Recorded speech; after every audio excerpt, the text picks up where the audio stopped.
The night Marcus buried his wife, he held his 8-year-old son's hand and realized something terrifying. The world was about to judge them, break them, and leave them behind.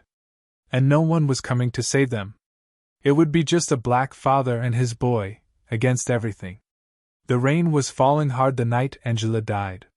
Not the soft kind that washes pain away, but the heavy kind that sticks to your clothes and bones. Marcus stood beside the grave, his suit soaked, his hands shaking, his heart numb. Next to him was his son, David, small fingers wrapped tightly around his father's coat, as if letting go would make everything disappear. David did not cry loudly. He just stared. That silence scared Marcus more than tears ever could.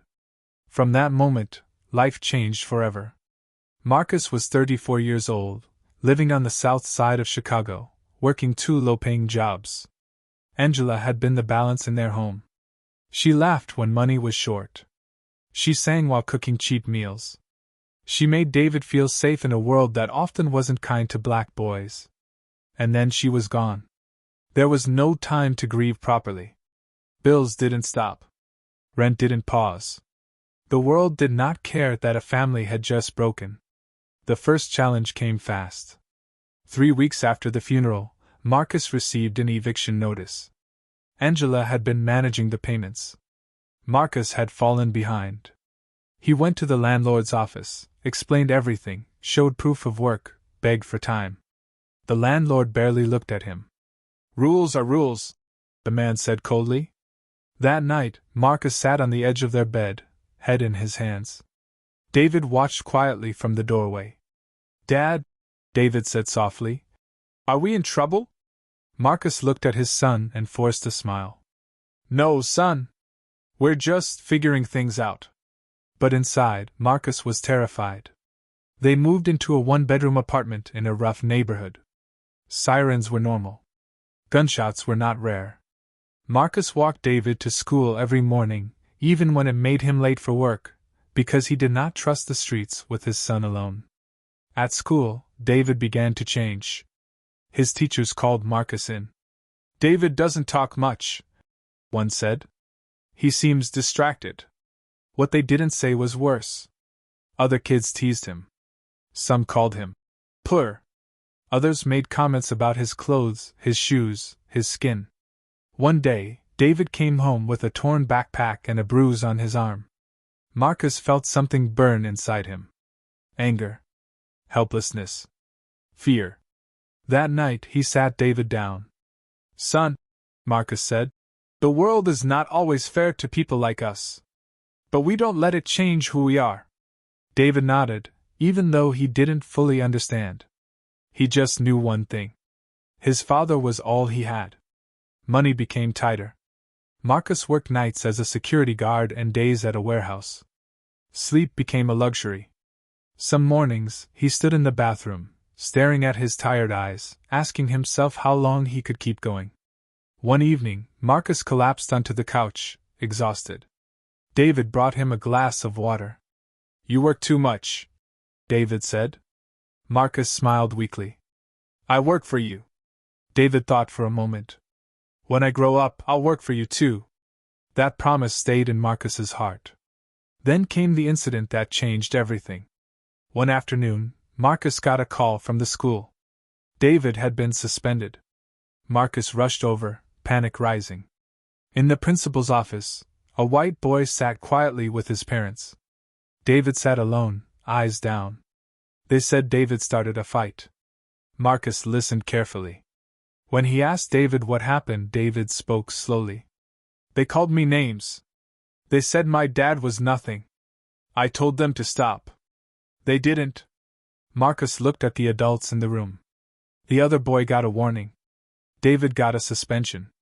On the drive home, David finally cried. "I tried to be good," he said. "Why am I always the bad one?"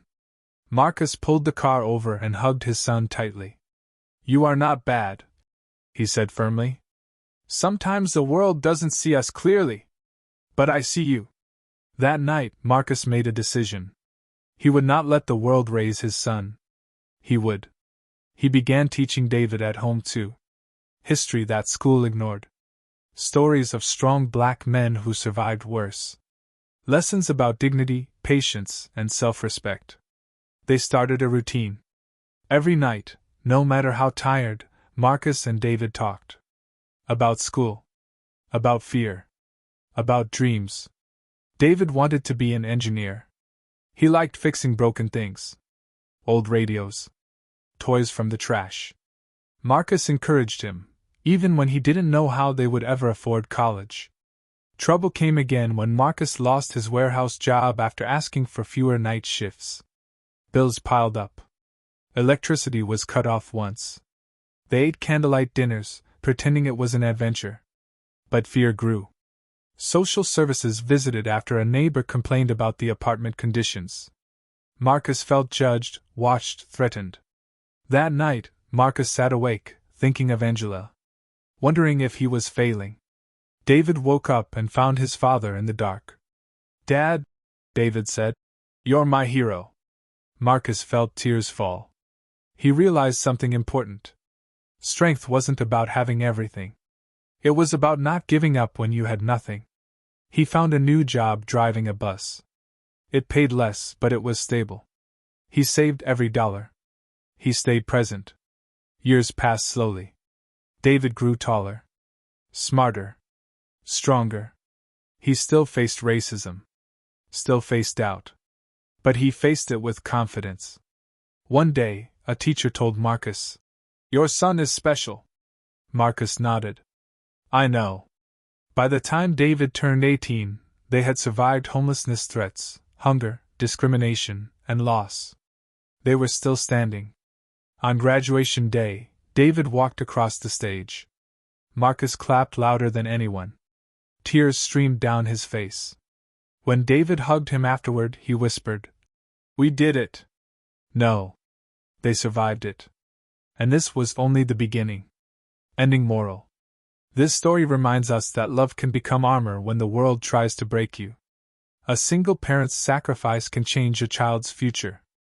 And even when society turns its back, unity, patience, and resilience can carry a family through the darkest storms.